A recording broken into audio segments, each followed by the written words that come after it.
So I'm Dr. Jamie Koprivnikar. I'm a hematologist oncologist at the John Theurer Cancer Center at Hackensack University Medical Center in Hackensack, New Jersey. So I'm really excited to join today and give some general thoughts about some updated data that was presented as part of further analysis of the COMMANDS trial at EHA this year. So it's really interesting. As I've been talking with my colleagues about using luspatercept in the frontline setting for all comers with MDS, a lot of my colleagues have asked me, have you seen responses in other cell lines or cell lineages? Have you seen, for an example, an improvement in platelets?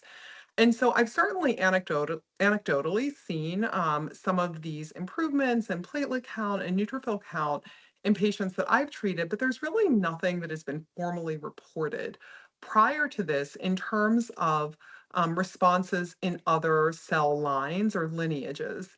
And so this particular abstract presented at EHA did identify a subpopulation in both patients randomized to receive treatment with luspatercept and those randomized to receive treatment with epoetin alfa who were either neutropenic with a neutrophil count of less than 1,000 or thrombocytopenic with a platelet count of less than 100,000.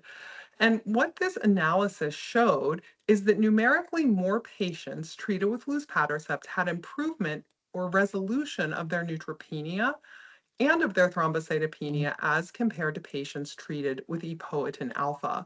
Now, of course, the COMMANDS trial was not necessarily setting out to look for these improvements in other cell lines and was not powered to detect statistically significant differences. But we can say that numerically more patients had resolution of neutropenia and numerically more patients had resolution of thrombocytopenia when treated with luspatercept as compared to epoetin alfa.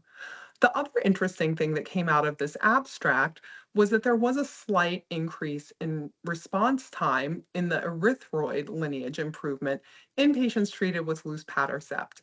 Now, I don't consider the response, which was, probably less than a 7-day difference, to be overwhelmingly significant. But when we think about the fact that luspatercept is dosed every 3 weeks, I think that, we may be biased thinking that patients are going to take longer to respond. And so certainly, with this analysis of the COMMAND study, that absolutely was not shown to be the case. And, again, when comparing response times numerically, patients with luspatercept were actually having improvement in the hemoglobin and hematocrit sooner than patients treated with epoetin alfa. So I think, just a couple of really interesting points coming out of this particular abstract, particularly with regard to response times and improvement in other cell lines.